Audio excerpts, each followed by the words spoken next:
Welcome to Yelling into the Void, a podcast discussing and exploring topics in World of Warcraft. I'm Tevin.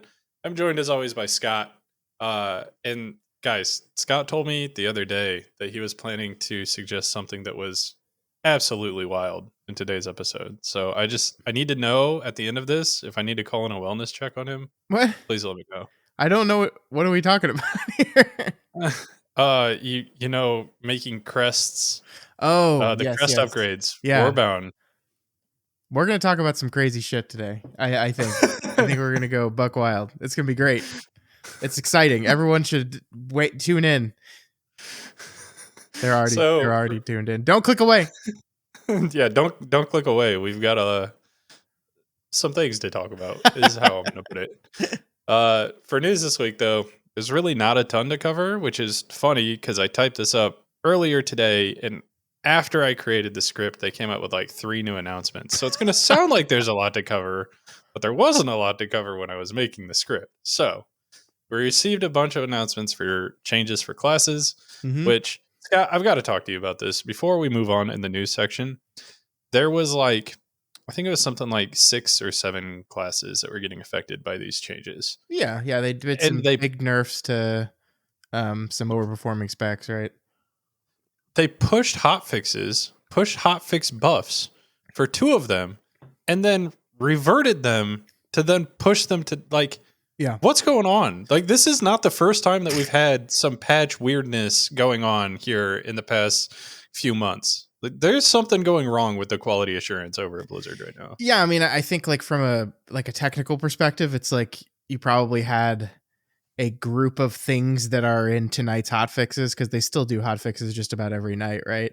And so you just have a group of things, and for some reason the things flagged as to go in tomorrow got put in the batch of things to go tonight, and they didn't realize it until after it was already live, and then very quickly yanked those back. Yeah, I mean, there seems to be some sort of ball being dropped generally here. I mean, but this is what we kind of talked about a couple weeks ago, right? We talked about this is going to be the cycle. This is going to be the reality that they're just going to be working quickly and recklessly from now on to fit into this very, very aggressive release schedule. And so slip-ups are going to happen. Mistakes are going to happen. I mean, these things happen generally because we're human and we all mess up, but it seems like they've been happening a lot more lately in this game. But I think that's just the reality of the game now. And I don't, it's weird. I mean, it didn't affect me. I wasn't even playing the game last night. So it is just a little weird though, for sure. So the other thing that came up as a part of this, and Wowhead pointed this out, and I didn't even think about it until Wowhead said something, is the guilds that were still pushing for Hall of Fame, or at least the achievement before Hall of Fame closed, since it didn't actually close last week, got a few hours with these changes in, which were like insane buffs to some like something in the lines of like 25% for Fire Mage. Like crazy buffs. Yeah, like I mean, I guess you could, if you're really aggressive, you could take advantage of that and immediately go, okay, good, quick, respec fire, go. And maybe, I mean, I'm sure there's like at least one guild out there that got a kill because there was a specific hotfix for a specific class that they happen to be using. Maybe, I don't know. It's all strange. I mean, like, this stuff's always going to be awkward, but yeah, I mean, it's just oops. Mm-hmm. So the buffs, we talked about it a little bit. There were some DK buffs, which was interesting to me. I think it's mainly around their Deathbringer tree. Yeah. I think they nerfed. So Frost was overpowered, right? Like Frost DKs were killing it. They tried to kind of bring them back a little bit, especially that hero tree. I think the unintended, or perhaps if you ask them, intended consequence of that is that blood got hit pretty hard on the Deathbringer side, and you're still just running that over Sand Lane. Like it's just too good to not. So I think the buffs here were to bring, I think blood was like, tanks have basically not been touched very much in this season. I mean, they buffed Paladin like crazy in a patch, but like outside of that, tanks have been mostly left alone, and there was a pretty huge DPS buff to Blood Death Knight today.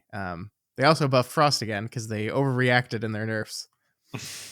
They also buffed Frost from the Riders of the Apocalypse side. I don't know if it's going to be good enough, but that was like an 18% buff or something going off of the WoW I sheet. hope it's good enough. I hope everyone gets to play that tree. It looks so fun. um, there was another huge buff for Frostfire Mage. Like I was saying, Frostfire Fire Mage was up like 25%, and Frostfire Frost Mage, I think, also got buffed. But I think for Frost Mage, you're probably still playing Spellslinger. Fire Mage, you're definitely ditching the other hero talent. I can't think of what it's called, but you're going to Frostfire for sure for fire.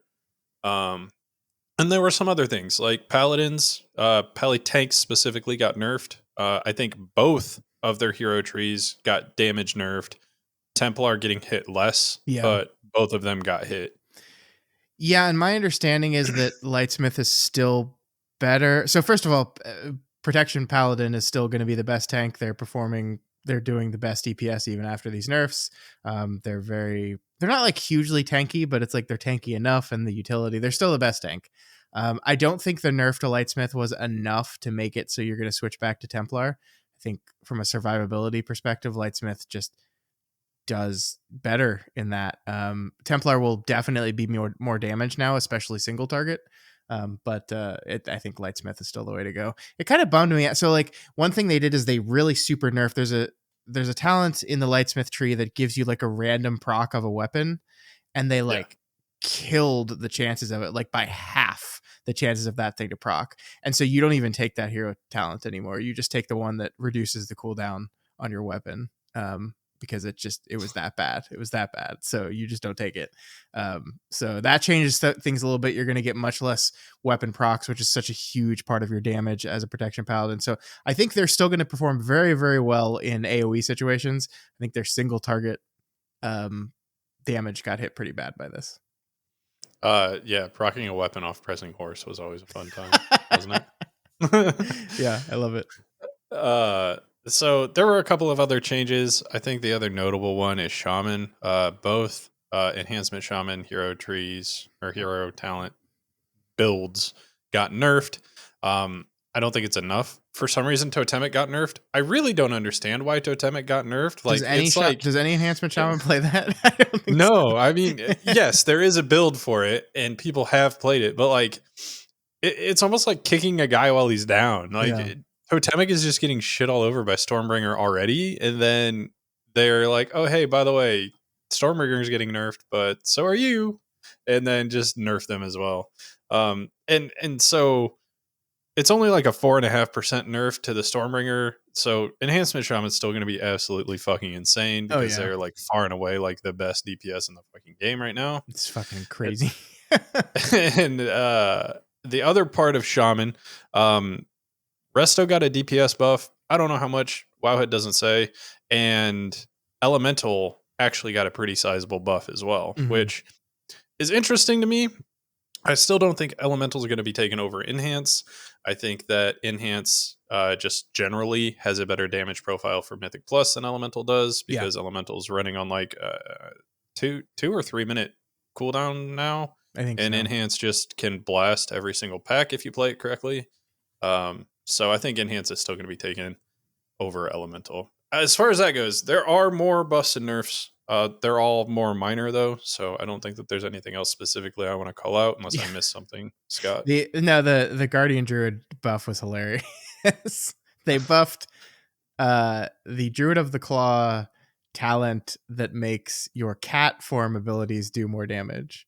So when you're cat weaving as a guardian, which like I mean, look, my single target damage when I'm Druid of the Claw in raid is like pretty good. Like it's going to be even better now, which I'm fine with that. But it's not like I think it's like a 0.5% overall. But it was just I just remember scrolling down, seeing Guardian Druid, and going, "Oh, interesting." Oh no, it's nothing. It's absolutely nothing.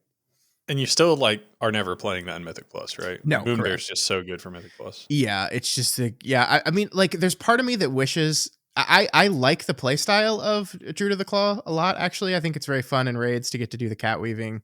It brings a little more fun to your DPS rotation when you're not tanking. But yeah, it's just not good. I mean, this is actually like kind of stepping back a little bit. I hope what they do when they look back at this season, going into season 2 and 3 and beyond, is I hope there's really opportunities to constantly tinker with these hero talent trees, and maybe even use tier sets as a way of bringing hero talent trees into spaces that they weren't typically brought. Like, I would really like to see a version of Druid of the Claw that just becomes really good for Mythic Plus next season, because I think it's a fun Mhm. spec and I want to play it more. And I think that's true kind of across the board. Like, I think that's something they should be focusing on is like the goal, the design goal with these things. I feel was like, we want them both to be viable, we want it to be a play style choice, and frankly sometimes you get a little bored of the one play style you're doing. You want to keep playing the same character, but it offers additional flavor. You can kind of hop between them. Yeah. I think that's cool, and I think they should strive for that. So I would hope in next season and beyond they would look into doing that, because yeah, I would love to have Raise again on a bear, and I would love to be taking Druid of the Claw stuff. I think that'd be great. And Ursox Fury, so you can just raise and get a huge ass shield. Yeah. I wish. um, so as far as other stuff goes, we had the MDI finals this weekend, which I have to say I missed a lot of it. I caught the last match between Perplexed and Mandatory, and the last actual, like the last map, because it went to 5, was extremely fun. And I don't really know what to say other than that match just cements in my brain that Spy Masters is a bad trinket. And also, like, okay, we've got to talk about this, Scott. We've mentioned it before, and I didn't know how I felt about it, but I've made up my mind. I don't like this at all. Why Okay. in the fuck is a 10 the final key in the finals for MDI? Like, they finally brought in 12s for the final, like, weekend, but the final map was a 10. Like, why were they not all 12s or something like that? Like, come on. Like, this sucks. I don't like it at all. It's weird. I mean, I think they're kind of feeling their way here, and I think these key levels and deciding where this all fits is very new, and I think they'll kind of tinker with it. And I don't think we'll see a key this low on MDI next season. That's my prediction here. But yeah, I mean, it is like I didn't watch too much of the MDI this time either. I think it was mostly because none of the people I usually cheer for were in it. I did also watch the Mandatory Perplexed final. I watched all 5 of those games. I thought they were interesting. I did think there's a lot that happened, I think, and maybe this always happens in the MDI, and I'm just not remembering correctly, but it felt like it's like both teams are really trying to push up against the edge. One team makes one mistake and then it's just over. That's what it felt like. And I think that Grimatol is a perfect example of this. They were 2 teams coming in with different comps, which is exciting. They were kind of neck and neck for a while. One thing bad happened on Perplexed, as you said. They had a Warlock that Mandatory didn't. The Warlock was running Spy Masters. They were like about to spend their stacks and then died to something stupid. And it's like, oh, they're fucked. And you could tell they like knew it, and then tried to be a little bit more aggressive in their pulling. And that was just the end of it. And they wiped on the third boss on Grimatol, and that was it. It was over. Mhm. Which, I mean, like, I think this is part of just the MDI. Sometimes it's part of how it works, but also it was a little bit of a bummer, because, and I think this is a result of it being a 10, right? That they're doing these crazy, ridiculous, absurd pulls because it's only a 10. And then it's like, okay, well, there's one little mistake you can make here, and like miss one kick, do one thing wrong. I don't even remember what happened to the Warlock, how he died, but yeah, it just felt like a weird MDI to me. I don't want to read too much into this, and we're going to talk about this throughout the episode, I think, but I'm in a really weird spot with this game right now where I'm just kind of less interested in it right now than I have been. And I think part of that is some of the issues with the game that we've been talking about and we'll continue to talk about it. But I think part of that's also just kind of the cyclical nature of interest in this game that I have. So I don't know. I think maybe my interest in the MBI is reflecting that a little bit. Yeah, that's fair. And I definitely think that there have been in the past like these huge swing moments in games. I think that in the past though, the difficulty level of the key is adequate enough that when they are doing these insane polls, like it isn't just a shoe in that everybody's going to finish them. Whereas like with the key level we're at right now, it's almost just like guaranteed that a lot of these teams are just going to make it through the polls. And Yeah. I really do think that that just comes down to the key level because what we see is a lot less of the tank dying because of the difficulty of the poll and a lot more of like one person dies Yeah. that causes a domino effect and causes the rest of the group to fall down. And in the past, it's normally the tank falls over, the pole dies. Yeah. And I think that that really comes down to the mobs are just hitting way harder when they are doing these insane pulls on a high level key. And yeah, I really do think it comes down to the key level. I mean, that's my personal take. I'm not an MDI player. I don't know, but looking at it from an outside, that's really what I would attribute all of it to. I think for me, what it cements is that TGP is just the better format tournament. I have my complaints with TGP. We've talked about them before. I think the watching of TGP can be remarkably frustrating sometimes. Just Yeah. having four runs on the screen at the same time, you can't really tell what's going on. A lot of time, there's a lot of benefit to the head to head race against time method of the MDI, but I just think for like I think the progression of building a key up and trying to get as high as you can in a tournament style matches what Mythic Plus is a lot better than I think MDI ultimately does. And I think it's just a better format. Yeah, I completely agree. And I don't know what they can do as far as the viewing experience goes, but maybe they'll do something that surprises us here. I doubt it. Yeah, I mean, I think it's probably going to be like you can't not show people, and that's an interesting thing that was happening in the MDI is that you know because of the death penalty, there were a lot of moments in the MDI where one team wiped and they just full screened the other team for the rest of the run. You can't really do that in TGP, and I wouldn't want them to do that. I think what ultimately they're going to do, and maybe this is why they were pushing the requirements that at least one member of the team streams. What I think as a viewer, what you're going to have to do, I think, is you find your team, the one that you want to win, and you just watch their streamer on that, and then maybe you Yeah. like second monitor the cast feed that has everything else just to kind of follow what's going on. But if you want to actually like watch the things that people are doing in the keys, you're just going to have to be watching those individual streams. So that's not Yeah. a terrible thing. It's part of the it's part of the overall problem of how this will never be like a huge esport because it's a lot more effort than a lot of other esports are. hmm Well, all of the MDI stuff aside, Scott, I would love to talk about this more, but I do think that you and I are almost kind of like beating a dead horse at this point. True. Like we have talked about the MDI quite a bit. I do want to talk about a couple of other things that were announced in the news. So new today, as of a few hours ago, actually, Wowhead has speculated. I don't think this is confirmed yet, but based on branches that were pushed to the PTR, Plunderstorm is looking like the release date is going to be December 7th and will go until February 18th. Again, I am not sure that this is confirmed, so don't hold me to that, but that is at least what the Wowhead article had put down for that. So is a month quicker or slower than the first time around? I think it's quicker, right? I think Plunderstorm was Yeah, around longer than a month, right? I think so. Yeah. So this time it's going to be 2 months, right? Yeah.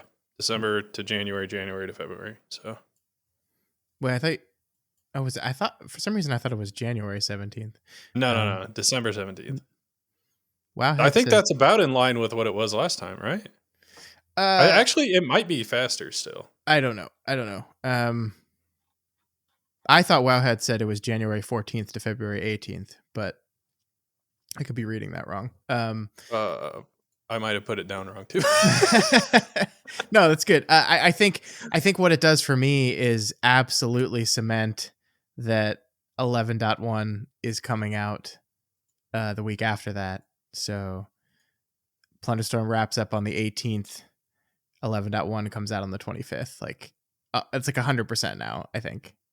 Yeah, yeah, and I don't know. I'm bummed about the like timing of this because like that's going to be around Christmas time. Well, it's going to be around holiday time for a lot of people. You know, all of the winter holidays and then New Year's, and then you come back and you have like a month to actually get your rewards. That's a little bit of a bummer, but unfortunately, that's just kind of where we're at with the patch cycle of the game right now. Like we are in the lull period. This is Yeah. the point at which Plunderstorm should be filling. Yeah. This is something that you and I have said in the past. So I just think it's unfortunate timing, um, because you know who knows? Like at Blizzard, they might have thought that this patch was going to keep people engaged a lot longer than it has been, and then they could push this out a little bit later. But either way, I think that plugging the hole here with Plunderstorm is a good thing. It's just unfortunate timing. So let me ask you a question. I think when Plunderstorm comes out, we are definitely going to hop into the game and play it, right? Yep. We are not playing very much right now at all. I played a little bit this morning, did a few keys on my Paladin. But we also have on December 17th, 11.0.7. Are you going to play that patch? I don't know. Maybe. And that also, if that's when the patch is dropping, that might be where I got the December 17th number. I'm pretty sure that is when they said 11.07 was dropping on that day. Uh, I- Um, so I don't know. I mean, there's not really anything coming that I care about. Like, if I need to go get the ring, then maybe. Well, But so see, I mean, like, I guess it depends on how much effort the ring. So the ring we talked about this weeks ago. I think we have gotten a little bit more information on it. That the ring starts at, I believe, 623 and upgrades all the way up to 639. So it is essentially a mythic ring. It is time gated though. The upgrading of the ring, you can upgrade its item level once per week for 6 weeks, which is the same amount of mm, time you need to get flying. And so basically the Siren Isles like quest line is going to take a month and a half essentially. um it, I don't love that. Like I think I mean we'll see. I don't know how much effort it's going to take per week to like do the parts that you need to do to make sure you're advancing. Like I could definitely see myself logging in on patch day, like doing the story, finishing the weekly stuff, and then hopping back in each week just to make sure I'm leveling my ring up and getting it ready. Cause I will probably want it all maxed out for season 2 because they've said it's supposed to like be good early season 2. So um I'm gonna I think it's okay to feel a little bit of obligation to log into the game as long as it's not too time consuming. But yeah, like there's just nothing in this patch that's super exciting me at all. my question is, if it is going to be good into season 2, are they already planning a catch-up mechanic for this for the people who don't log in for a couple weeks, or are they already just going to be a couple weeks behind? I mean, I would assume that the time gating for the ring has the same catch up mechanic that everything seems to have now, where it's like you can only get X number of things a week, but if you're 2 weeks behind, you could just get 2 times as much that week. Yep. Like that's kind of the general method they do for catch up mechanics now, right? Like the same with um the raid buff. Like you can miss 2 weeks of raid. You're not behind on the raid buff. It's just the bosses you kill will now drop like 3 of the thing instead of just one or something like that. So I Yeah. would that's how they just do catch up mechanics now. So I would assume that's how it's going to work. Sure. Well, I guess to your question earlier though, we'll see. We'll see Mhm. if you and I are playing more when it comes to 1107. As of right now though, I don't think that there's anything in the patch that's going to be drawing me back. Yeah. Siren Isle seems pretty meh as far as content that I care about doing. So, Yeah. But yet it is important content that they need to release for the people. Like I want to be clear here, like this is people love this shit and yeah. Yeah. and they should release content for those people. So just kind of the way it works. I mean, I think like as we kind of prepare to move into what we're going to talk about here, like let's just be candid here. We're in a really weird point in this game for you and I. I'm not playing as much. We're going to talk about some alt stuff, but I don't want to gear an alt. My main is all all tricked out. I started the process and I don't really want to do it anymore. And so Mhm. I'm definitely in this place right now where I'm looking around and I'm like, I never played the DLC to Elden Ring. Maybe I should go back and check that out. You should Yeah, definitely go back and check I that out. never I never completed Sekiro. Um, my friend on another podcast talked about a 1998 point and click adventure game for 5 seconds, so perhaps I should spend 8 hours playing that instead. That's kind of where I'm at right now in my World of Warcraft cycle of where I like this game. I enjoy this game. I think the game is very good right now. I'm just kind of not as interested in playing it at the moment. hmm Yeah, definitely. I'm in about the same boat. I do think it's funny, and I do want to call this out, and then we need to finish out some news, and we'll jump into this a lot deeper. But it's funny because you and I are like waving the flag, saying, "Hey, maybe we're releasing content too quickly, like quality is dropping, stuff like that." And then we get like there are still lulls in content where like you and I aren't going to play as much. Yeah. So like it's a lose-lose situation for the devs, but I think that given that it is already a lose-lose situation, I think that we need to be focusing a little bit more on quality than we have been in the last few months. I think that that is really going to start to retain players. Yeah, I mean, I like I get from like a business perspective, it makes sense to constantly be like pummeling people with content to make it seem like I can never turn off my sub because there's always going to be something that I want to do. I get it. I completely get it.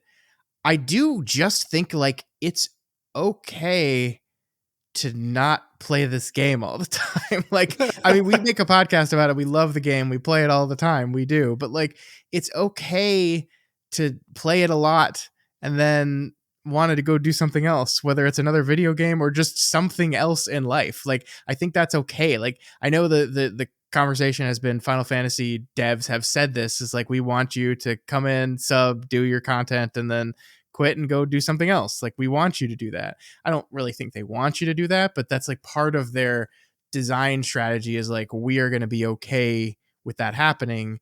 And I think like what I want to make sure we're clear on as we move into these conversations is like, we're not like saying this game sucks and that's why I'm not playing it anymore. It's just there are cycles in anything. Yeah, and in your as a person's interest in something is cyclical sometimes. Like you do Yep. it a whole lot, you because you like it a whole lot, and then it's like, I'm kind of getting sick of it.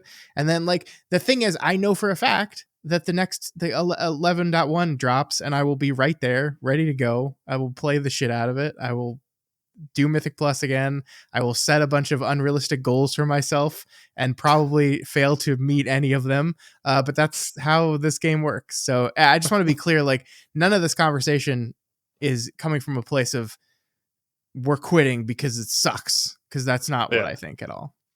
Yeah, definitely. News wise though, Scott, I think the last thing that we haven't talked about is a carryover from last week.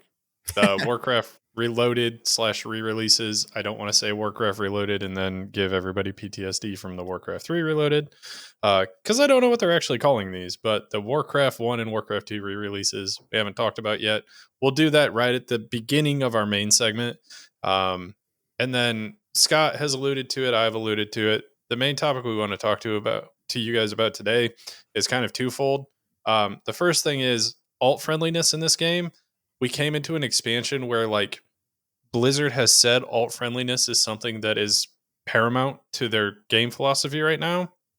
And I really don't think that we are seeing the changes that we need to see to actually have alt friendliness. I think that there are auxiliary changes that they have made that make some things nicer for alts, but the like main gameplay loop is still pretty abysmal for alts.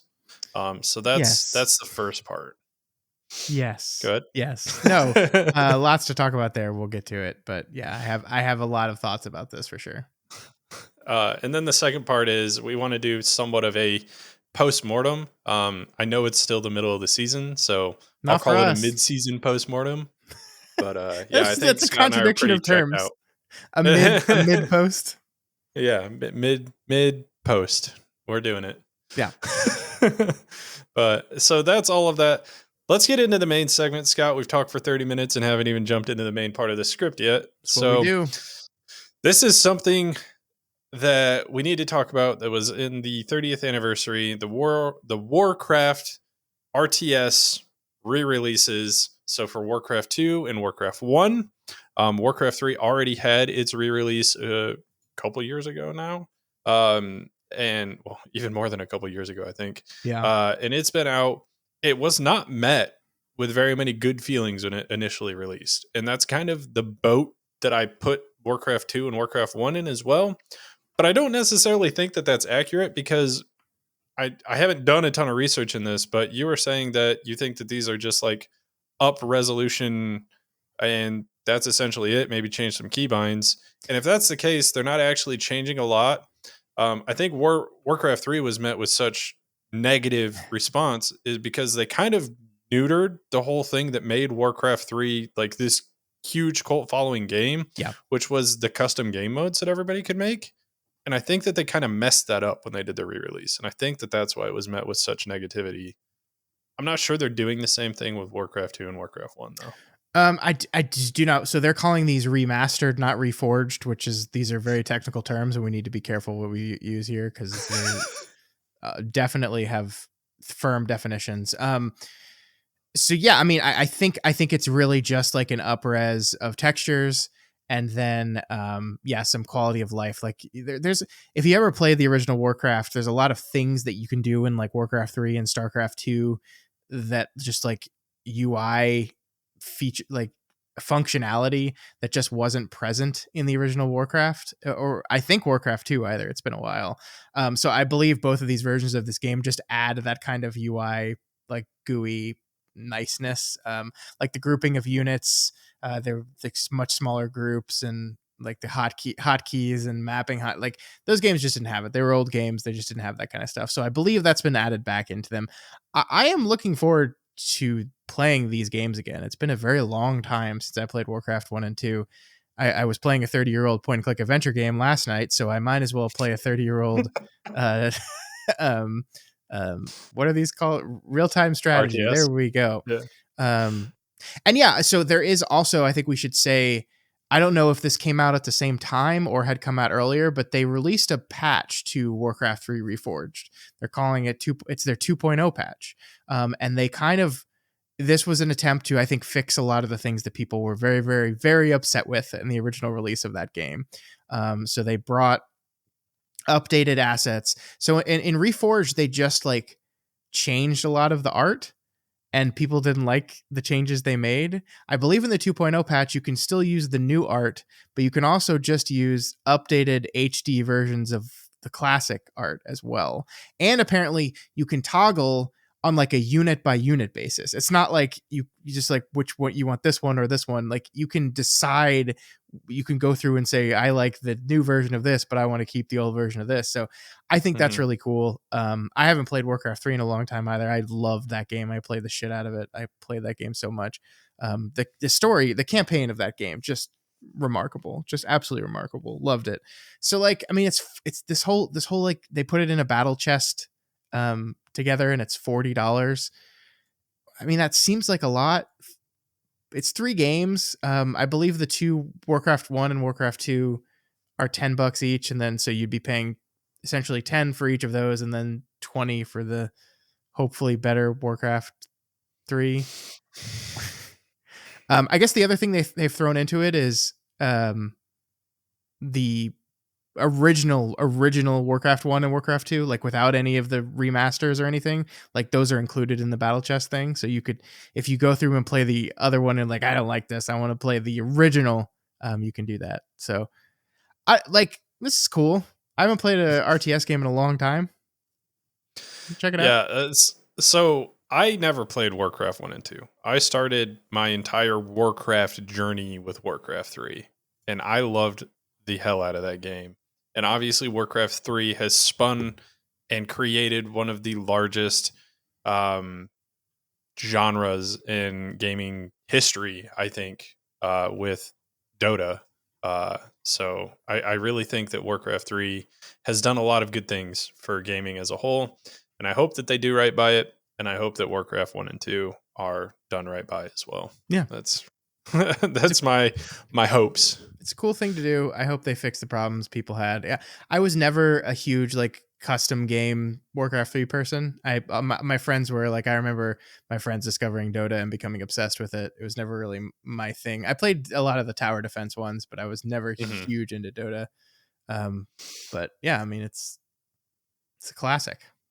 That's why you play all the League of Legends now, right? Yeah, all the time. Love it.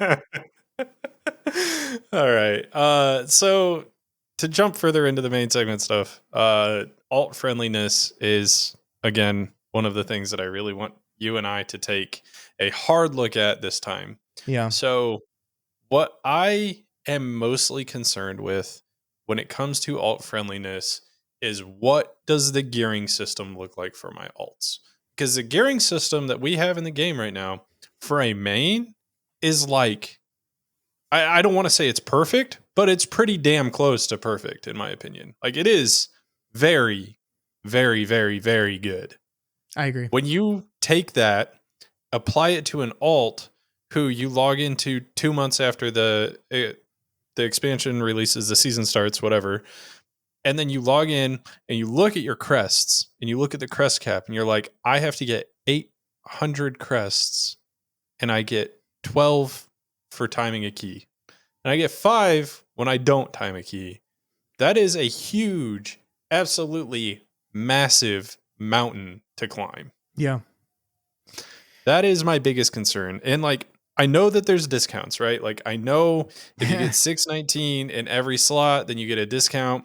And like that's good. That is a good first step. But that is still a lot of crests to fully upgrade all of your gear. And also to get the crests that you have to farm the most are gilded crests. Like that's just how it is.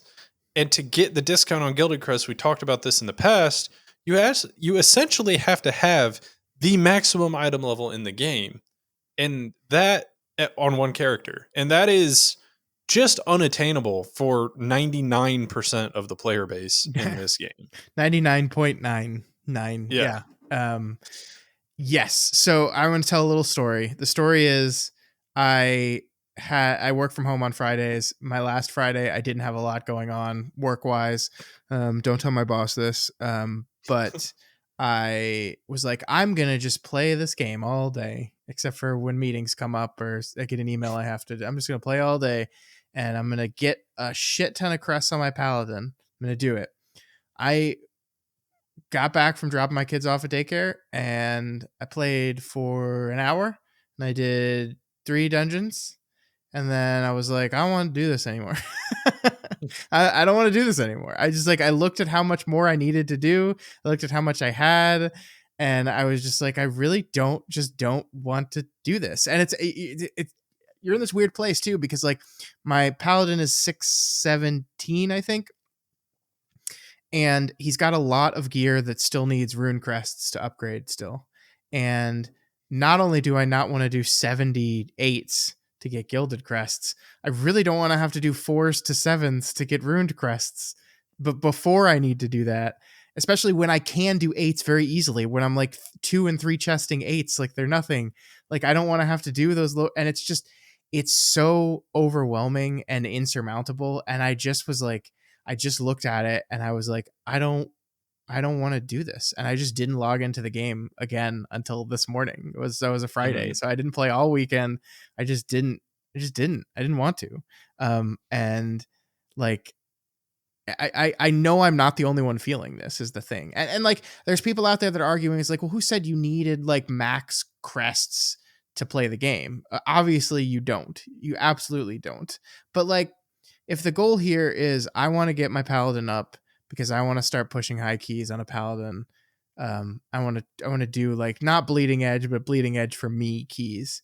Like to get there, I need to be in the 630s. And like, it's like I know I could do it. I know I could grind and do nonstop key grinding to get the crests I need. I just don't want to. I really Mhm. don't. And you're absolutely right. Like it's not that you don't need the same amount of crests for your main, but A, because they're spread out amongst weeks and weeks and weeks, and B, because you're learning the dungeon as you're advancing up the crest ladder and like you're learning your class, you're learning the dungeon, you like everything's new, and so it just affects you less. When I know the dungeons, I have the dungeons down, especially at an 8. And like the first few keys, you're working on your new class and you're trying to get them down, but then you get that down, there's just nothing new and nothing exciting, there's no pushing yourself. And it's like, well, Scott, just do 10s. It's like, yeah, you're right, like I could push up the ladder, but my gear level is not going up that much actually, because I have all these rune crests I need to get, and so my gear's only going up when I get 90 and then make a crafted piece, or I get a myth track piece out of my vault and level that up. That only happens once a week, and I at 617 I'm not getting into 10s even as a tank. Like I can start my own, but that, and it's just like I could, and then also like the likelihood of it failing, and then you only getting 5 crests, and it's like, well, fuck, I just wasted half an hour, and it just like the whole thing just becomes exhausting. I there is a whole part of this too. Like this is, I think, the root of the problem. Like this is the core. This is like really, if they want to fix something, they need to look at the Crest system for alts. I think that that is the most important thing. There is something before this though that to you and I think is just as equally fucking annoying. And that's to get started, to even get into keys. You are forced essentially to go through the system of delves. Yeah. And like less so now because you can buy the boxes on your main and send them to your alts, whatever. But you are still essentially forced to go through this delve system, which if you love it, great. That's a good thing for you. But if you really don't like it, it is something you are now forced to do to then get to the content that you do actually want to do. So like there is a whole nother part of it that has been introduced with delves. And I think that this ties directly back into maybe we need to add the additional 10 key levels back in or something like that. I don't think that that solves everything. I think that that also makes kind of the quest or the crest grinding more annoying because now you're having to do even lower keys than you would want to do in the past to get the crests that you need. Yeah. But like at some point, I feel like we need to just say, you have played enough. You are allotted some modicum of time back to you. And then you can take that and do with it what you will. If that is now your alts don't need crest to level shit up, that's awesome. But yeah, I mean, I don't see that happening. But I do think that the game needs to start respecting the time of people who are now doing multiple characters more because it is pretty abysmal right now. Yeah, it's so funny because I think the game has never respected your time more than it is right now, but I also That's still correct. agree that this is a huge problem. Like there is no, like the alts have become such a core part of the game for so many people, and like this is kind of the alt expansion, right? Like the war bands was one major selling point of this expansion, and there's one part of war bands that is left in the cold, and that's the gear progression system. Like that is the one thing they did not make interact with warbands at all outside of warbound on equip gear, which is nice but is so random, and it's not targetable. Like you can't say I'm gonna get this warbound and equip gear because I want to level up protection paladin next. You can't do it that way. That's not how it works. So yeah, and on the delve thing, I completely agree with you. Honestly, the thing that annoys me about delves more than anything else is needing the fucking keys for the delves. Like Yep. I don't like doing delves. I don't. But if I could just like hop on and then like immediately go into a delve and get an item from the delve, and not have to like grind world quests for keys, I would be a lot happier. I don't like that. Make the keys bound tradable, or just like, I don't know, man, just limit the number of those chests you can open in a week. Like, isn't it better to limit it that way than to limit it the other way around where you've got to collect key? I don't know. It's not fun for me.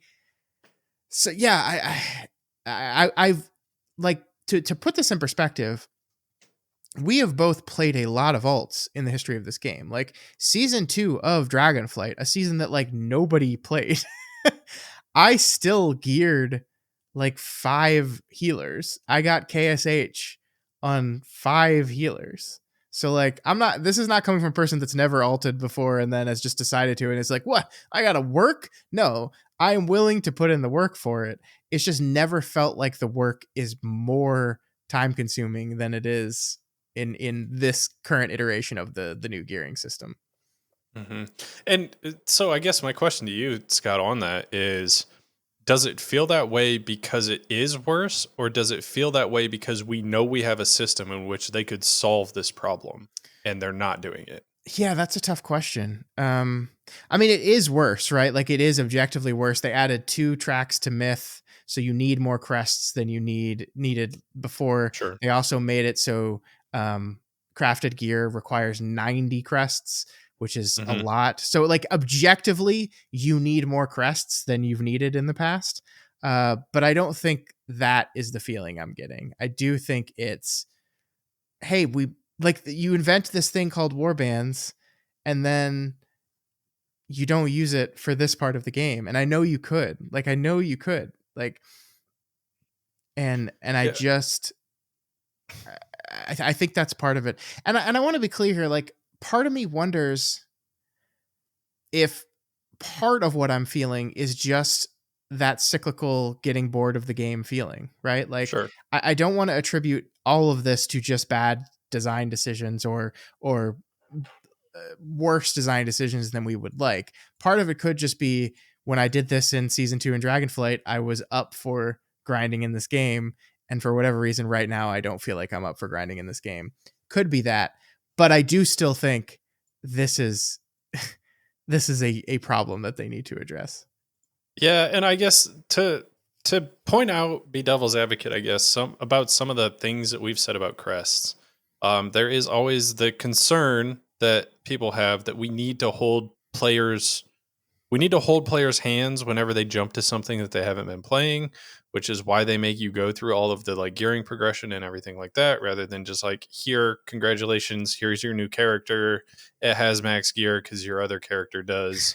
Go have fun. That gets thrown aside whenever they add the character boost into the game. So like that to me, design philosophy wise, doesn't make sense. It shouldn't be an argument about for why we're doing this. So that's kind of my 2 cents on that. But the other thing that we've talked about, Scott, is the try hard sweats, I guess is what I'm going to call it. The 0.00001%, the race to world first people who might abuse this system. And I think that we care too much about trying to protect or force the race to world first people to play the game in a not degenerate way, because they are going to play the game in a degenerate way. And I don't necessarily think that that is bad. It's bad for them because they have to be the ones to deal with it. And like, if it's something they don't like doing, hopefully they don't do it. But for like viewing experience, getting into Mythic before a week after Mythic is released, I think is a good thing. So I don't really see the issue there. Um, and like, I'm always a firm believer, and I think Scott and I actually kind of disagree on this a little bit.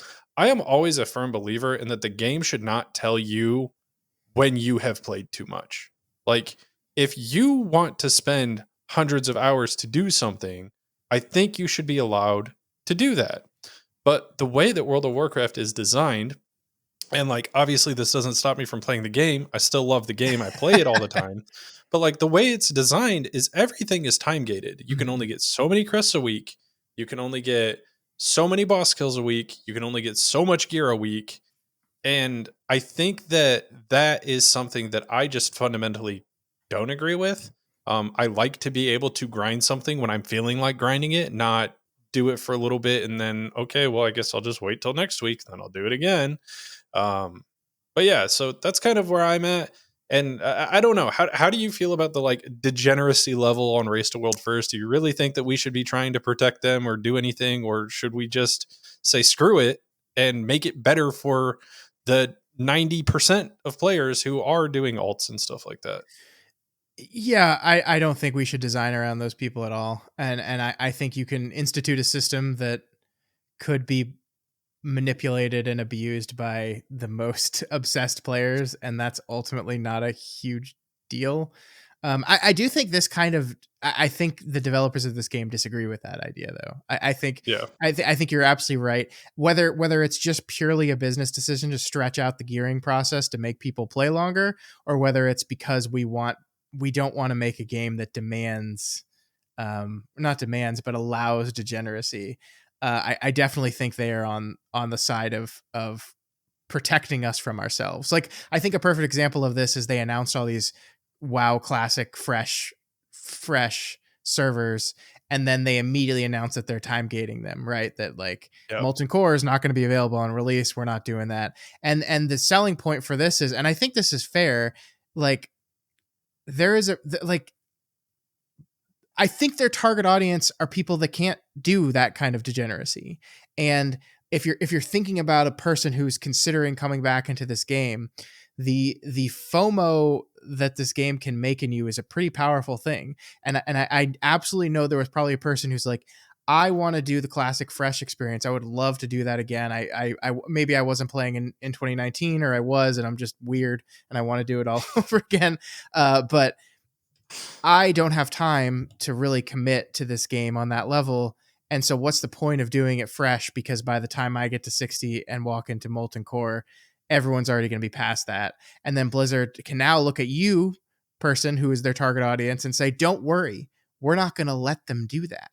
You can play at your own pace because we're not opening Molten Core until mid-December. So you're good. We got you. We got you, man. And that's what they want to do. And that's what they do. So is that ultimately good for the game? I don't know. I, I also like, I don't think in general that a gear progression system, even for alts, is in and of itself a bad thing. I think this is an RPG and gear progression is a key part of this game. Getting new gear, getting more powerful, feeling that incremental power and using that to be able to do stronger and stronger things. That is what role playing games are. And I'm not saying that like we need to take that away for alts just because we've done it on our mains. I just do think we need to look at the amount of time it takes, and I really like. You're absolutely right that part of the argument is like, well, they can't get 630 on their alt because they have to prove they're good enough on their alt to get 630. That is an argument that I don't agree with at all, because it's like, no, I did. I did. I'm good enough because I got it on my other guy. And it's like, the game doesn't need to protect me or other players from, oh, he's trying to healer for the first time and doesn't know what's going on. You know what's going to happen there? You're just going to fail the key until you learn. And like, that's okay. Like, I understand the wasting other people's time thing, but like, that's pugging, right? Like, I don't think doing 708s to get 630 something prepares me for a 12 either. I don't think that does. I don't think it does. So like, I think that's just a bad argument that I don't agree with. I think once you've gotten to a certain level, you've kind of proven your ability to handle that level. And I don't think you need to reprove it just because you swapped to a different DPS. Hmm. I really don't. So I guess to bring this full circle, Scott, because I don't want to just say this is bad, fix it. I do like to try and give some suggestions, or at least give the people listening like an insight into like what you and I think.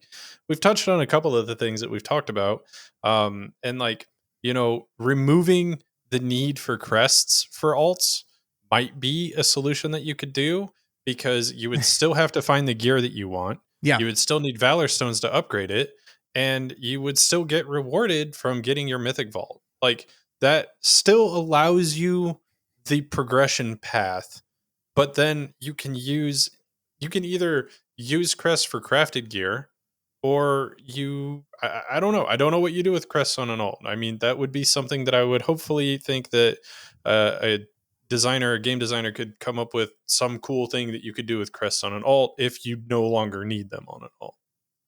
I think that's like the most dramatic choice out of all these ones we're about to talk about, right? Of just saying, we create, like, essentially the way the system works right now is the gear you have doesn't really have like level. I mean, it does, but the most important level is the slot in your armor has a level, because once you've gotten to that level, you don't need any crest to get back up to that level, which is a great idea. I fucking love it. It's so awesome. It's great for just not having to worry about spending your shit, and it's great for if you want to try another spec on the same class. Like, it's fucking awesome. Like, I could switch to resto right now and just level shit up if I needed to switch gear to prioritize different stats. Like, I love it so much.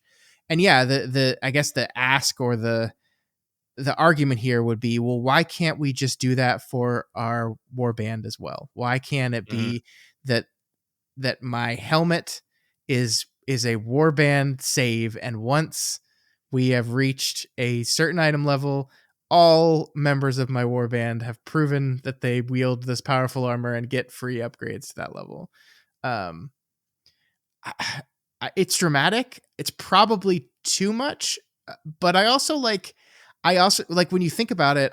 The arguments against it, I don't think hold a lot of water, because as you said, you still need the gear. It's not like the game is just handing you the gear. It's just allowing you to upgrade the gear. Like, I've been trying to get a helm for my paladin, like when I did that session last week where I was like marathon trying to get a helmet, and I just could not get it to drop. I could not get it to drop. It wouldn't matter if I had 1,000 crests or if I didn't need to use any crest to upgrade it. I just could not get a helm to drop. And so, like, that is still a thing that exists in this game, that you still need the gear. And I have a hard time buying that this is this is a change that would just completely leapfrog the entire progression system, because it wouldn't. Mhm. Yeah, and like we still have two currencies to spend to Yep. upgrade gear Yep. right now, too, right? So like getting rid of one of them doesn't get rid of the need to still have a currency to upgrade stuff. Like, Correct. sure, after you get to 2,000 Valor Stones, is it hard to maintain enough Valor Stones to upgrade your gear? Generally, no.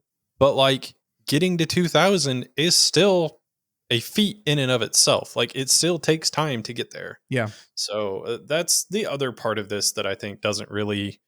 I don't know. This doesn't rub me the wrong way. It sounds wild. It sounds like something they're never going to do. I wouldn't be surprised if they never do it.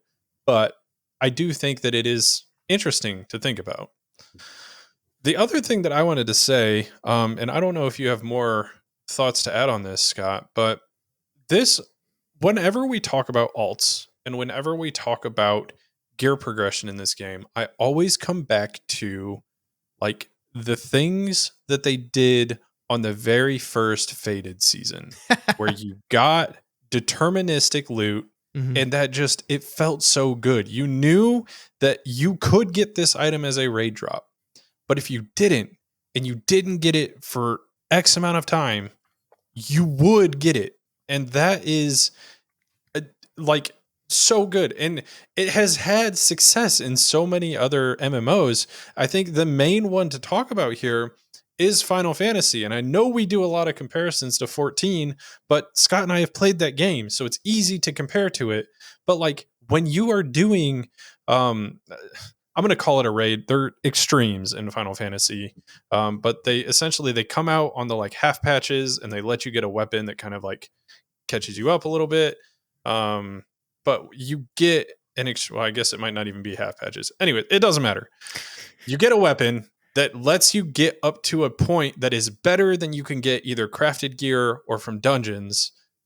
And if you do not get the weapon to drop, you guaranteed get the weapon after killing the boss either 10 or 20 times, depending on when it is. Yeah. And I think that that is such a good design. Like, having deterministic loot in a game is not inherently bad. It doesn't have to be deterministic at all times. It can be something you build up to, like it was with the Dinar and Faded, or the whatever the fuck they called it in the Mirdrasil Faded shit. But like having something that allows you to get deterministic loot, I think is a good idea. Yeah, it's so wild to me that they've tested this in 2 Faded season now, and that they've told us that the point of these seasons is to test stuff for implementation into the future, and it's been incredibly successful and popular both times. And then they've just been like, oh, interesting, okay, we just won't do that at all. um I there has to be some level of randomness in the game, like random people like randomness, like the idea that this amazing thing that you want can drop at any moment is part of what propels people to do things in this game. But I have always been a proponent of, okay, but once you've done it a certain number of times, you should just get to defeat the random boss. Like that boss should be put to pasture. You've beat it and you should get something. I don't I like they've proven that they can do it, and if the worry is we don't want to do that too early in the season, then don't release it till later in the season. Time gate it. Like there are all these measures that they can do on everything we're talking about here to kind of control when it's entered into the season. I mean, to go back to our thing doesn't cost gear doesn't cost crest for war bands. Jesus. Like that could be just a switch they don't flip until 2 months into the season or whatever. Like Mhm. that, like all of these things can be done whenever they feel like doing them. If the worry is we don't want to make it too easy or too quick out the gate, but we also understand that people are going to want to try other stuff as the season goes on and on. Um, and this is another example of that where yeah, like just make it so you don't get your first piece of deterministic loot until week 4 or week 5 or week Mhm. 6 or whatever you deem appropriate based on the number of loot and number of these things you're going to hand out to people. Like I don't understand. Like I guess the fear there that, oh, if people can gear faster they're going to quit, and we as a company don't want that. But like I don't think that's true with like a dinar type system. I don't think that's going to Mhm. happen, especially if you control how it's doled out like that. Yeah, especially so like think about it this way, right? Think about you start playing a caster at the very beginning of the season, and there is a trinket so powerful like Spymaster's Web in the game right now. And you go 6 weeks. You've seen it 3 times. You've lost the roll every time. Mm-hmm. You still don't have the trinket. You're doing 12s, 13s now. You still don't have a Spymaster's. That feels bad. You have put in the time. You've killed the boss enough times to have deserved that trinket. And I think that if we even like remove the mega rare items from the deterministic pool, like don't let you Sure. buy them, I think that that's fine because that still gives you a chase goal. Like you want the Rashanon cloak, you can't buy it. You got to keep killing Rashanon, and eventually maybe you'll get it. I think that's fine. The other thing is, I would like to see this implemented more for dungeons, honestly, than I would like to see it for raid. Because in dungeons, right now, you can go in if you want an unbound changeling, you can go do mists 200 times until you get the changeling, and then you get it and you're good. But like just cut off the fat. Like let you do the dungeon 20 times or 10 times or whatever the fuck it is.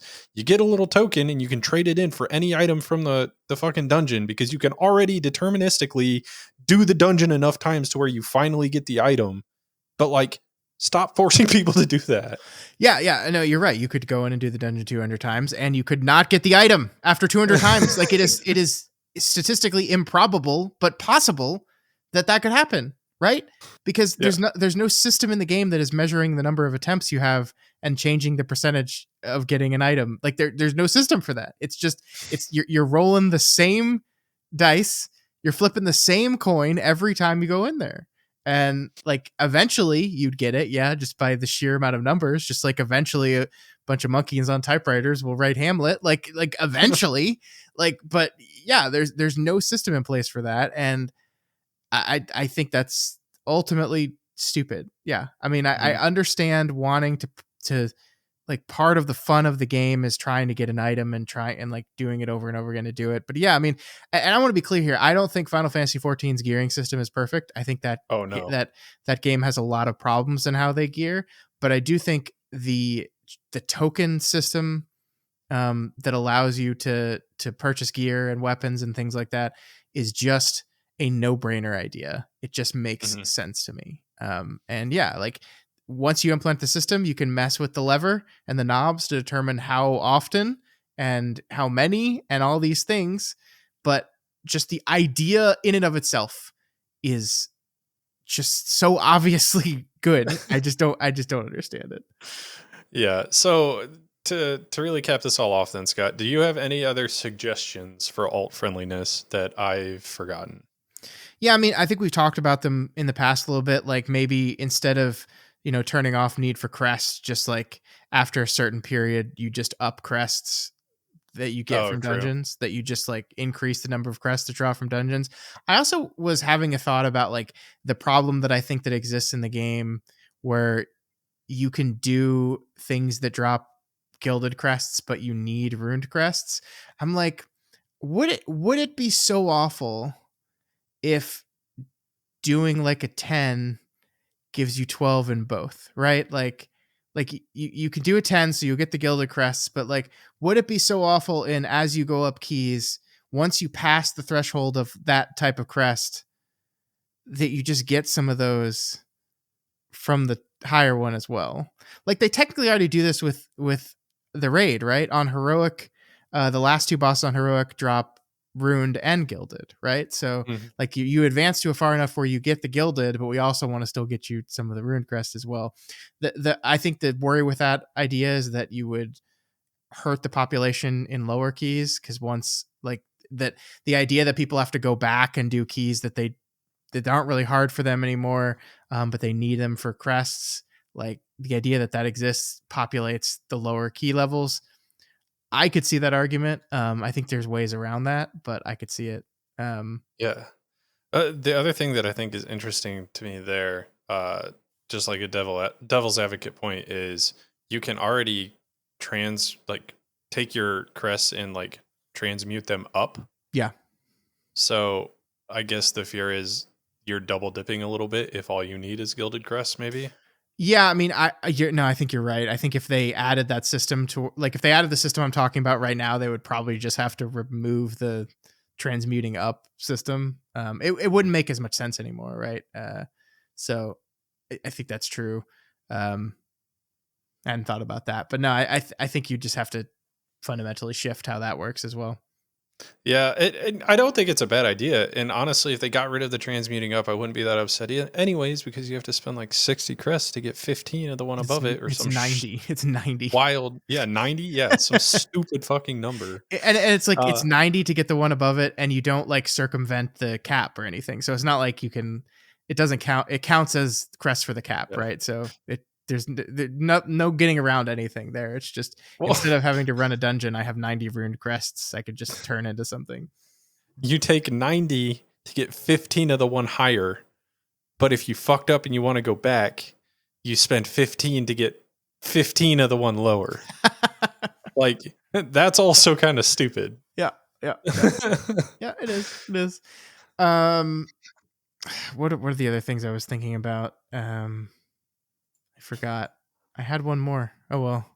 I was gonna sound so smart, and now no one will ever know. Well, if you think about it, let me know, and I will. we can definitely tag it in at the Yeah. end. Um, okay. Well, we don't have a ton of time to cover this, and I think that's fine because I don't really want to go into like a deep dive on this. But I do want to cover a post mortem for you and I for this season. Hmm. And really, I guess this starts at the beginning. So the beginning of the season for me, I think was a bit of a shock. Having come off the back of how successful you and I were in Dragonflight at the high key levels that we were doing, and we had a 5 man, and we had like all of this success around us, and coming into the War Within and essentially just getting absolutely slapped down um, was a little bit of a shock. And obviously, this gets better. This happened in season 1 of Dragonflight as well. Like we came in, we did a 15, we spent 2 hours in the 15, and then we finally we finally beat it. But yeah, I mean, it happens every season 1, so I think that that's just like a season 1 thing. I'm not going to attribute too much to that. And it got better as we came into the middle of the season and changes were made. And then we got back to the point now, I think, and I mean, correct me if I'm wrong, you feel differently, Scott, but now that we're at the end of kind of where we're at, we're to the point of we are plus twoing, plus threeing the keys that we would have plus two'd and plus three'd in the past, with the exception of things over 12, because like in the past when we were doing, 26, 27s, we would +2 a 22, no problem. But now a 12 is a lot harder than a 22 was.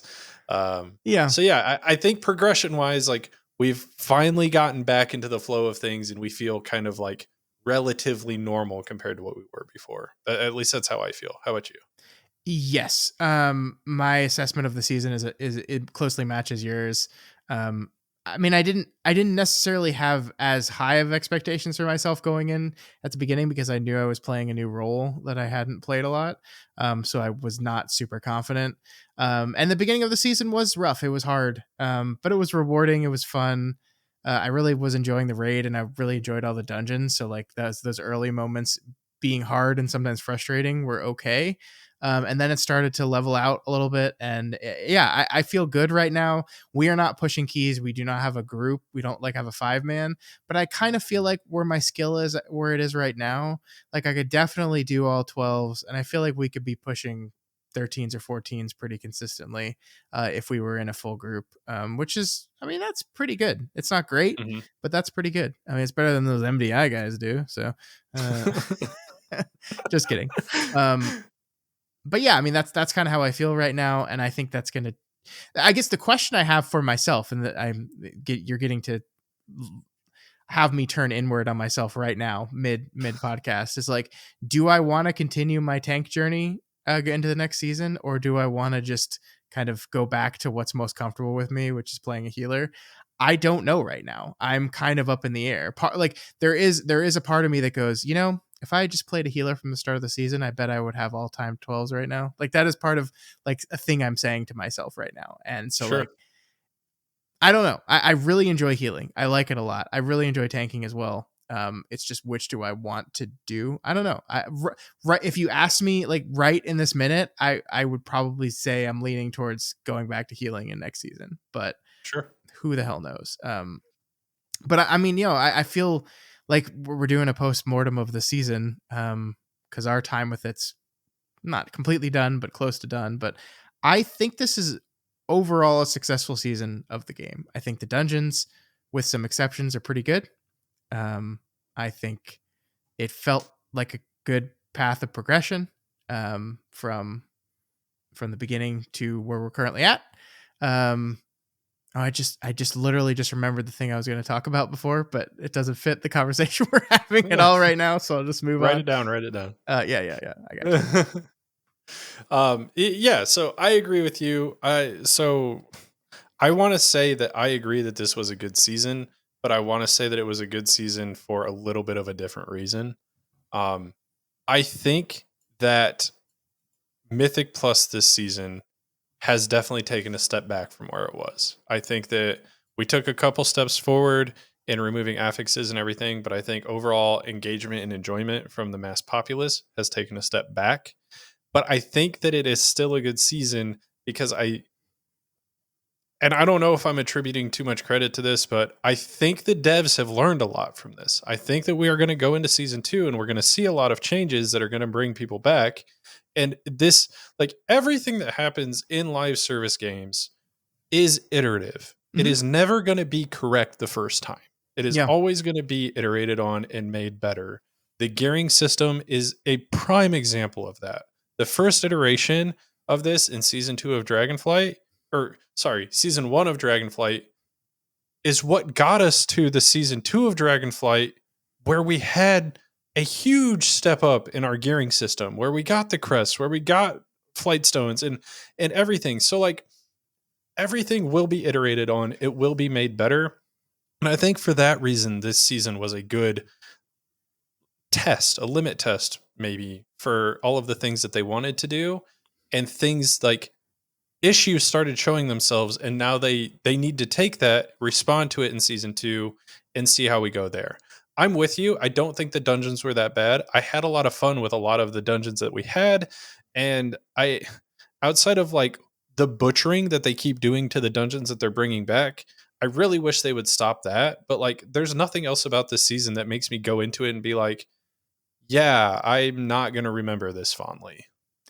Yeah, I don't think there was one that was like so. I mean, there's definitely easier and harder dungeons in the season, but I don't think there was like a Shadow Moon Burial Grounds to where there was one that was like multiple key levels easier than all of the other ones, to the point where like you just kept running that one over and over again. Like again, let me be clear here, like Arakara, Mists, these are Dawnbreaker, these are very easy keys with lenient times. But like the people that did not play season 1 of Dragonflight do not understand like how easier Shadow Moon Burial Ground was than any other key. Like you could be barely timing the other keys and plus 3ing Shadow Moon Burial Grounds at the same level. It was remarkably easier. That problem didn't show up this season, so that's good. The dungeons were closer in parity. um I like your point of view on this. I really like your attitude on it too, that like this is iterative, they're figuring it out. Every like you can argue whenever they implement a new system or change a system, the first season of that is just by definition going to be the worst season in that system. Like it's just going to be. So yeah, they changed a lot of affix stuff around, they changed the keys around, they did the squish, they did the new plus 12 affix. This is probably the worst it's going to get. And I'll famous last words. You can come and quote me when I'm wrong in 2 seasons from now, but I really do think that's the case. I mean, I think the upgrade system that they introduced in season 2 of Dragonflight is a perfect example of this. Did I like the system in season 2? Yes, I did, because it was so fast. You got max gear so fast. Like in 2 weeks, you're like, "Oh, I'm pretty much done." There's way too fast.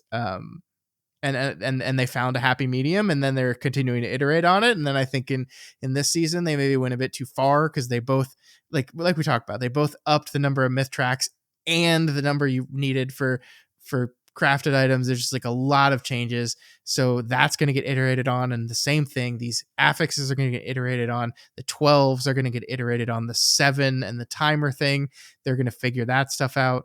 Like I said, I think that's just gone next season, and it's going to be replaced by something else. All of these things they're going to change, and in some cases there will be changes for the better. In some cases they will make some errors, they will make some poor choices. And Hmm. but the overall movement of the system will, I think, continue to trend towards better and better. So yeah, I think from that very optimistic, wonderful perspective, I agree, this is a successful season. And I think we're going to see some good stuff going forward. So if you had to pick out like, I don't know, 1 to 3 items, doesn't have to be 3. I want to give you a range so you don't feel pressured to pick 3. Okay. That you would say are like the big wins for like the season 1 and the new expansion as a whole so far. What would you pick? The Kiss Curse affixes, I think, are a resounding success. I think they are both challenging without being dominating, and also the benefit is something noticeable and you feel and is good. I think they nailed it with those. So that's definitely the case. I think I actually, this might be an unpopular opinion, but I actually do really like the tyrannical and fortified in one key thing that Yep. you get to once you hit 10. I like that. Like last week, as I said, I was grinding 8s until I got bored and said I don't want to do this anymore. And there was a real weirdness with where you haven't done a key below 10 in a while, and they're like, "Why are these bosses dying so fast?" Or "Why is this trash dying so fast?" It's just like it felt like one or two of those didn't have the right number of hit points based on not having it. So like a 10 key feels like to me, it feels like the trash is surviving for an adequate number of time. The boss lives long enough that you really have to understand the mechanics and execute them properly. You can't just kind of face roll through them, because the boss is half dead before it's doing its first real thing. So I think that worked largely. So those are the Mhm. two big ones I'm thinking about now. What about you? Yeah. So my big one that I would say is a huge success is, as this is going to be like, it's going to go back and forth. I think that what they did at the 12 level is overall successful. And I think that that is one of the things that I want to see them carry forward. I think that that's a win. But that being said, there are problems with it. They do need to tone it down a little bit, but the like removing of the affixes at 12 and having every key from 12 onwards essentially be the same and there not be a push week, I still think that that's a good idea. I still think that that's a win for the system as a whole, especially for people who want to push further. I think that in its current iteration, it needs help, right? But I think that the idea is novel. It needs to stay. I like that. Yeah. And then the other major thing I was going to say is obviously the raid. Um, so that's a caveat answer or a cop out answer. But the other main thing is exactly what you said about the Kiss curse affixes. I think that everything leading up to 12 and the affixes that they put in are great.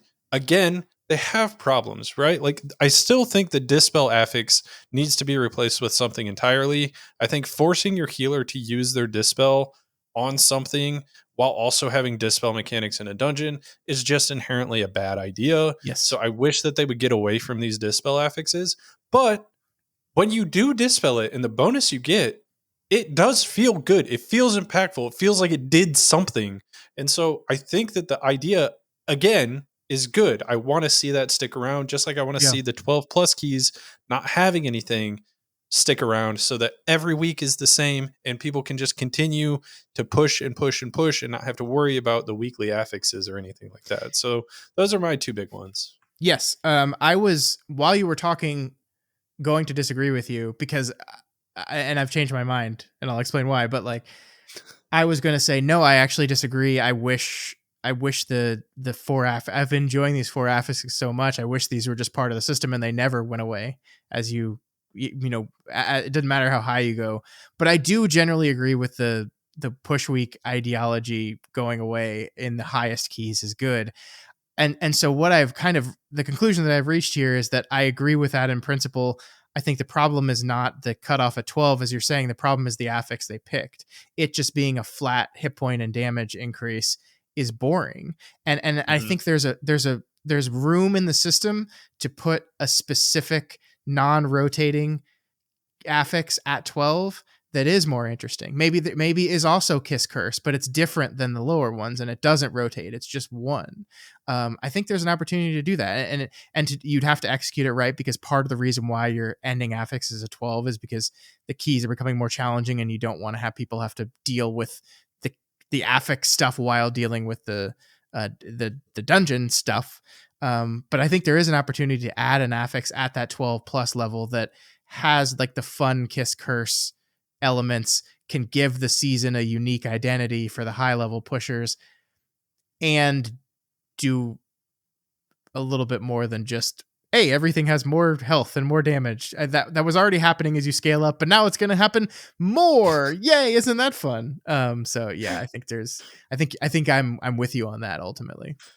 So what I would suggest is I'm a big proponent of this affix always coming back, but bring back Awakened, uh, and just have that be the 12 affix. It'll be so interesting for routing. Um, yeah, I would be cool with you having an underground portal that you can take to some random future point in the dungeon that just messes with routing all over the place. That I is the do best think seasonal affix they've ever had. I do think they do need to look into the seasonal affixes that were rousing successes and consider, is there a way to bring these into a rotation, whether it be at the under 12 level or at the over 12 level. I think there is an opportunity for that, because there are some of those seasonals that, as you said, are incredibly popular. And as they've realized with the dungeon pool itself, they have this large pool of things that they can pull from, some of which are not popular, but some of which are extremely popular. I don't want them to overuse it and do it too often, but there's opportunities there for sure. And so Mhm. yeah, I wish they would find a way to work those in somehow. That would be cool. So, is there any struggles either for yourself or maybe for the developers to go back and think about for this season that you want to call out? I still think the dungeons are just overly complicated. From a trash perspective, I just think there's too many things going on. Like, we're fairly good at this game, and we also have a lot of weak auras that tell us someone is kicking or someone is casting something. This is a very important cast. You have to kick this cast. This is a cast that you can maybe kick if you have the extra kick, or you've like, but people shouldn't have to play the game like that ultimately. Like, you shouldn't have to play the game in that way. And I just can't imagine not having some of these tools that we have in the complex dungeons that we're dealing with. So I really, really do think they need to take a step back and look at the complexity of the dungeons, the number of spells and abilities and things that every single piece of trash does, and say, is this fun? Is this challenging in a fun way, or is it challenging in a frustrating way? And Yep. is there a way to make the game more challenging as you go up key levels outside of this cast will now just one shot you? And yeah, I think that's a frustration that a lot of people are feeling. And like, I think it's a thing where like, if you're a lower level player that's playing lower keys, that's trying to advance up, it's a type of thing where it's probably difficult for you to even recognize what's happening. Like, you're just going along, you're doing your rotation, and then you're dead, and you don't really understand why. And so not only are you struggling unnecessarily, but you're also not learning. And so the Yep. system's not doing anything for you on either side of the thing. So yeah, I think they need to look at that for sure. Yeah, I mean, my struggle is right along the same lines as yours, but very more specific. Revert the stops change. I knew you were going to say That's that. I my thought about saying it, and I was like, he's going to say it. I'm going to say it for him. That's my main thing. Revert the fucking stops change, please, for the love Mhm. of God. Okay, so there is something new that we need to talk about that you and I haven't experienced, but has been added into the season. Now, I wanted to call it out in the postmortem because I think that it probably fit best here. There was an announcement today from Blizzard that they have begun banning people who leave keys regularly. Yeah. So if you are going into a key and then leaving, like, bans are coming. And I think so. I don't know how I feel about this. Like, This I terrifies want to me. say it's good. I want to say it's good, but I know that there's going to be a situation in where somebody has had an awful weekend. They've been trying to get the like 15 that they haven't had timed, and they just get into a group that fails after group that fails after group that fails. And then they finally get into another key and they're like, okay, let's do it. Go into the first poll. Somebody dies and they're like, fuck this. And then they just leave. And then they get caught with a ban because of that. And I think that is what I'm scared about, is like, Yep. it's going to turn people away from doing content because they are going to feel like they can't leave. Yes, this is great in theory, terrifying because it all relies on how it's executed, right? Yes, absolutely. And I think that in their message they tried to make it very clear that these are like serial leavers, right? These are not people that are just getting mad and leaving a key because you don't like. These are people that I think they said specifically that have consistently and sometimes intentionally like nuked people's keys, are the type of people that are receiving these bans, which again, that sounds great, but how do you execute on that consistently? Like, the first time someone unjustly receives a ban, like, I'm gonna be like, you fucked up, like the first time, because that's the line we're dealing with here. Like, no innocent person should be hit with this. And I know the ban system already fucks up all the time for people, and I know the rebuttal process, the appeal process is awful, just awful, and unfair. Like, we had a friend that was banned for like real money trading or something where they didn't do that. And I believe him that he didn't do that. He Like, had no goal. yeah, he didn't have any No gold. goal. Like, he was just farming herbs a lot, and for some reason got flagged, and like nothing he could do, no appeal, like nothing. He was banned for a week in the middle of our progression. It was a pain in the fucking ass, and there was nothing he could do. And like, the first time that happens to someone because they got mad and left a key, like, something's broken. So I'm terrified of this. And I'll tell you what, this is not so there is a problem in Mythic Plus of people leaving and wasting people's time. That is a problem. We've talked about it. Everyone's talked about this.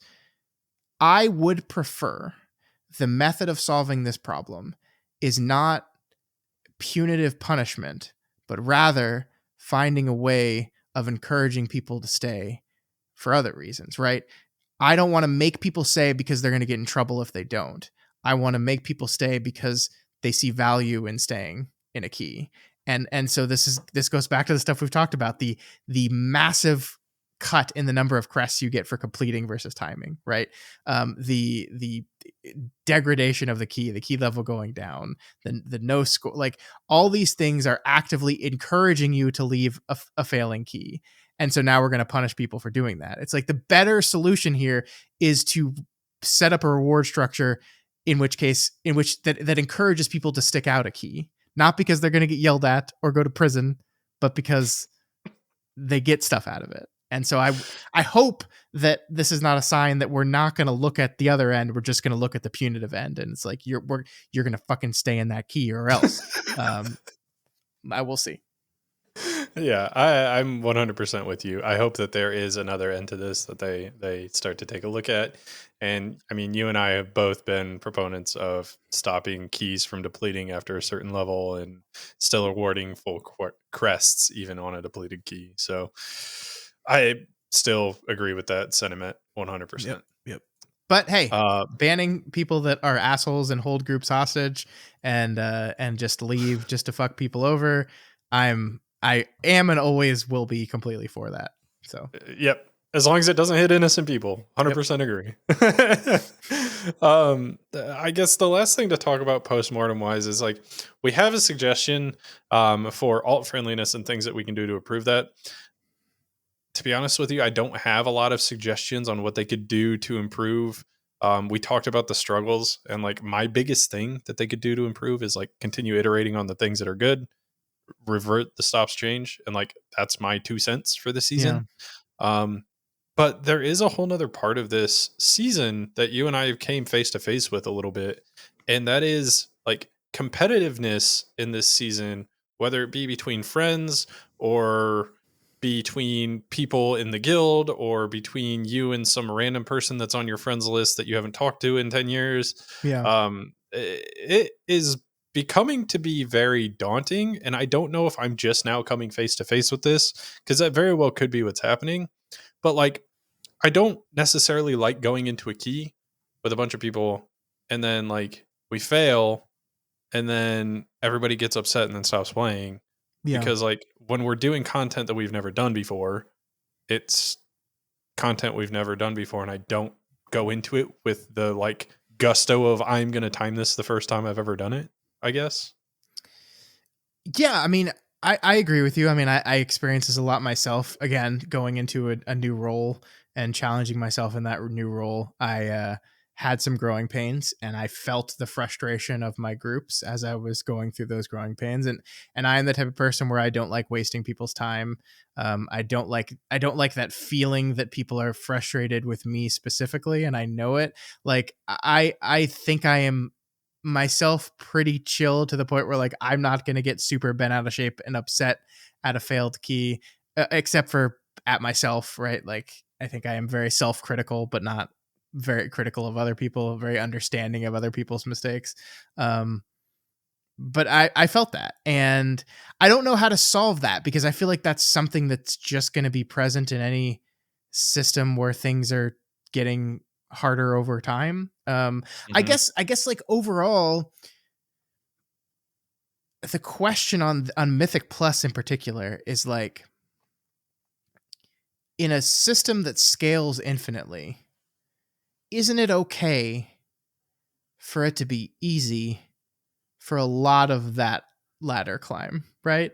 Like technically it is, right? Like because there's always going to be a point where it gets hard, always, Hmm. because it scales infinitely. That's always going to happen. And so I know like there's been this constant struggle in this game of how do we want to reward the best stuff for the hardest content gear wise, right? And that's been always at the forefront of Mythic Plus, where a lot of the raid only people that don't like Mythic Plus are like, we have to do Mythic Plus because it's so much easier to get the good gear, right? And this has been kind of one of the constant struggles of identity of this game, is like the game has gotten harder over time. And therefore we need to make sure that the best gear is only rewarded to the people doing the hardest stuff, but that line is moving and leaving some people behind. And how do we do that? I don't know. I just feel like there's no way, like even if you set a level and say, even if you like tomorrow decide, all right, we've decided that getting tens is going to be easy for the majority of the population. Like we want the majority of the people that play this game to be able to do tens and therefore get a mythic piece in their vault every week. And that's what we're going to do.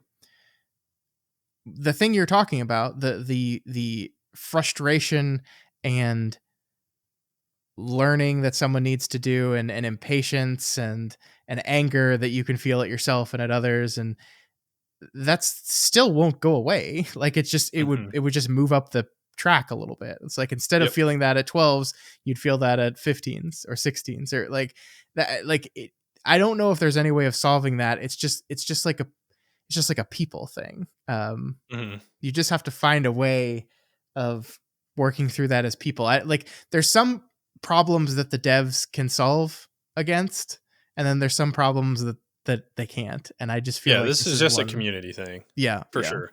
So like the reason I put this on here is like not to shame anybody we've played with in the past or whatever, but it's really to call out and put into perspective for the people listening to the podcast that like just because it is your 15th time doing this does not mean it is everybody in the group's 15th time doing this.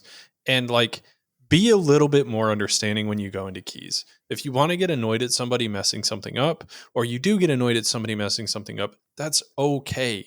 But also do remember that this could be the first time that they've ever done the content, and they just might not know yet. Like yeah, the system punishes people for trying to do things they haven't done before because the community wants their keys to succeed, and therefore when they don't and it's one person's fault specifically, then people all gang up on that person and get mad at that person.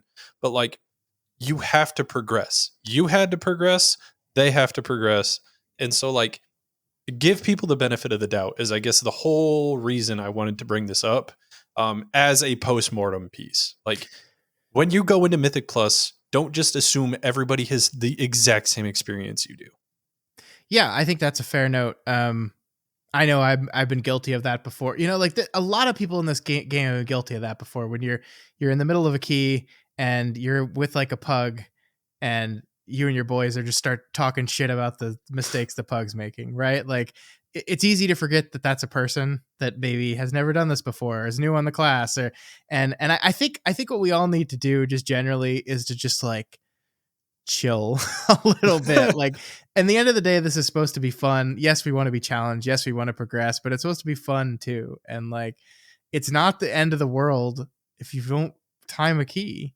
Like, in fact, the things that the top end people are saying is like, eventually you get to a point where you're not timing the key more than you're timing it. And that, like, Hmm. if you're used to just going in there and stomping keys, that is a rough transition for people. That like, you feel like you failed.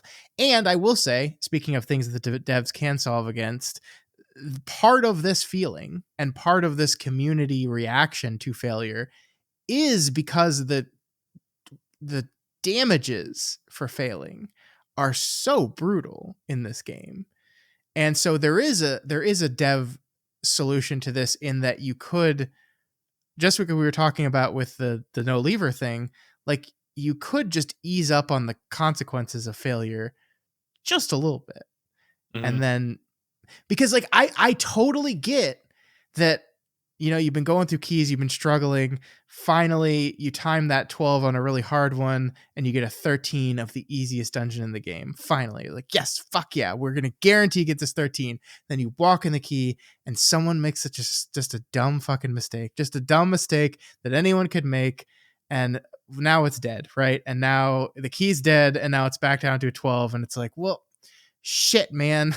Now our opportunity is blown. And I've been the person that feels that frustration and the person that caused that frustration. I've been on both sides of it. It sucks.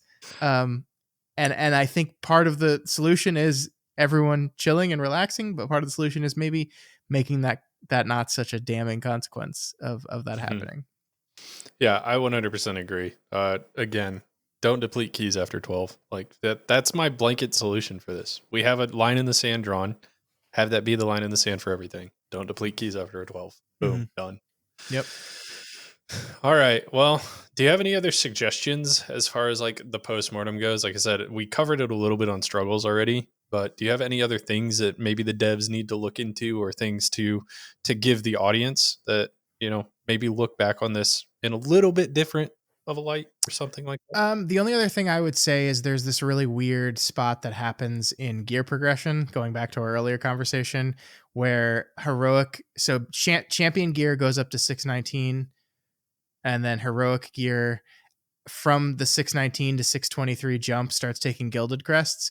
And so this really weird thing happens in the game right now where you get your heroic gear to 619 using ruined crests, then you don't need ruined crests anymore, but you don't want to spend your gilded crests on that gear, because if you get a myth track item out of your vault, it will start at 623. And so you can just leapfrog those 15 gilded crests. And so what happens is, if you're trying to play maximally efficiently, you just let all your heroic gear sit at 619 just in case you get a myth track item, and then you just pump all your items into that. That just seems like a bad design, broken thing. Like, that hole Hmm. needs to be plugged. So I think that's something, when they're looking at the gearing system and they're looking at next season, I think they need to solve for that for sure. Because it's just like any like, the system is designed to where it's like kind of encouraging you to be spending your crest regularly. Any system where you're just sitting at all 619, like waiting for one weekly vault to be able to spend your crests, just is not good. Yeah, I agree. I I mean, I don't really have anything else to add there. Like, I 100% agree with what you said. Like, the system was built in a way that encourages you to spend your crest and doesn't punish you for doing so. Yeah. So in this sense, like in this situation, you do in fact get punished for doing that. So Yep. just what's the solution here? Just have the heroic tier piece, or the heroic piece, go up to 623. Yeah. Yeah. I That's the think, solution. yeah, I think or I mean, technically the heroic tier piece can go up to Or 626, right? It's just when sorry, it's yeah, just yeah, that when that line switches to the next crest upgrade should be at the point where it's 1 out of 6 mythic, right? hmm So the 1 out of 6 not 2. mythic point, yeah, would be that's when that crest kicks up. Yeah. Okay, yeah, yeah. I'm following now. I got that backwards. You want Mythic to essentially. It's weird to say. We don't necessarily want Myth piece items to drop 1 out of 6, but like that would be kind of the solution. I mean, Is they instead do. of Myth track getting, items drop 1 out of 6 but it out of the starts at vault. 626 No, myth at track one items out of start at six. 623, which is 1 out of 6. Okay. Anyways, I'm following. I've just got the numbers wrong. Yeah, yeah. Is So, what I'm so trying the to say. heroic gear, just to make sure we get this right, heroic gear goes to 626, but from 619 to 626 is 2 more steps. So the last 2 steps of heroic gear require gilded crest. That's the way it's always worked. Yeah, The yeah. difference now is myth track items drop at 1 out of 6, which is 623. So there's a gap between when a heroic item starts costing gilded, but you can get a mythic item that's one above that. So that gap is now 15 crests that you could potentially save if by just leapfrogging the need for that upgrade. And that's a problem, actually. So, in all of this, all I'm realizing, Scott, is I have another suggestion. Uh, make myth pieces 1 out of 4 again. Yeah, yeah. Uh-huh. That's my suggestion. Yeah, I mean, so like they did this to prolong the gearing system, right? Like since they brought it out in Dragonflight Season 2, they've been tinkering with it to kind of control and manage how quickly a person gears. Because as we said, in Season 2, it was way, way, way, way, way too fast. In Season 3, it was still pretty fast, but they kind of controlled it a little bit. And I think, obviously, in their mind, it was still a little too fast in Season 3 because they've slowed it down or prolonged it by adding these additional myth tracks, by adding how much the trade skill items cost. So they're still kind of tinkering with it. I think they went too far in one direction this time. I hope they ease it back a little bit. I do want Dragonflight Season 2 back because that was incredible, but I understand why that's bad. and I don't actually want them to implement it again, but I think a happy middle is somewhere here. And maybe to your point, that's just cutting out 2 more Mythrack items. Also because like item level inflation is real, and it's like it's ridiculous when you have all these different tracks, and like the number of we're jumping up each tier is just getting insane. Yeah, So we're gonna be yeah, at like 900 by the end of the expansion. yeah, it's fucking crazy. So, all right, Scott. I think you did have one thing written down. You want to talk about the alt friendliness suggestion that you had? Oh, my only thing here was, so basically I think once you move past like an 8, maybe you're rewarded with more crests at like a 10 or higher. Cause so there's this thing happening where if you're like a very, very geared, but not completely geared person yet, efficiency says you should just spam 8s to get as many gilded crests as possible. The problem with that is now you are a 628, 630 per DPS queuing for keys with a bunch of people that are like 615 or lower. And the problem is if you're a DPS that's already struggling to get invited into keys, you're just getting declined even more, because why take a person at 615 when I can wait 30 seconds and there's like a 630 person there that's just trying to get their weekly crests done or whatever. So like encouraging those higher geared people to do higher keys would be good. And one way you can do that is by rewarding more crests. Like if you Yeah. do a 10, you get 15 instead of 12 or something like that. I think that's another solution that could work. Maybe this is what they're talking about when they say Mythic Plus reward revamp. Maybe. Well, they said seasonal reward revamp, Oh, not damn. Okay. not Well, Mythic Plus specific. still think that's a good thing. So, Yeah, not going to get too upset about that that. was it. That was my thing.